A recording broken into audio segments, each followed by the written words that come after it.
The Typhoon Assad, of course, that pounded parts of the Philippines just a couple days ago, and now it's moving to the south of Hong Kong. But the outer bands, it's actually been affecting that Guangdong coastline. Let me give you some updated information. Again, the winds 120 kilometers per hour. Again, Typhoon Assad. Again, it's going to be moving over towards the west. This is its current location. And then notice it's going to be moving over towards areas into the Gulf of Tonkin as well as into parts of Vietnam, and it's going to weaken into an area low pressure. But before it does all that, it is still pounding and affecting parts of Hainan as well as the Guangdong coastline. And it looks like that center circulation getting very close to making landfall. Looks like it's going to happen later on this evening, but nonetheless, you don't really need to focus on when it's going to make landfall. But look at what's happening right now.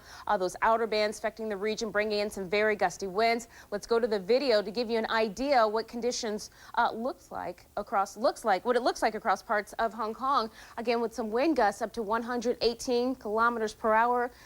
This is the result. Look at the rough seas, damage through areas, and of course some heavy rainfall. And the problem is the storm system is still not done yet as it moves into looks like the northern part of Hainan as well as into that southern part of China. As I take you back over to our graphic here, we're going to talk about some of the winds. You can see 79, 43 in Hong Kong. They'll continue to be gusty for Hong Kong, the Guangdong coastline.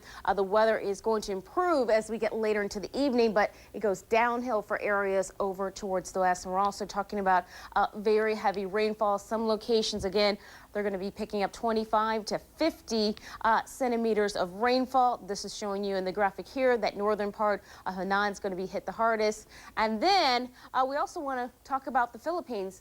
Of course, we know that Assad, of course, affected that region earlier, but the problem is we do have another typhoon out there. Winds, same, 120 kph. It's going to be moving through northern Luzon as we go through the weekend. So the Philippines, they aren't even getting a chance really to dry out when another storm system has its eye set on its area. It's going to be a wild weekend, huh? It is, absolutely. Okay, thanks, Jen. You're welcome. Up next, a convicted killer on the run for more than 40 years. He's finally caught. We'll show you where he was hiding, and it was in plain sight.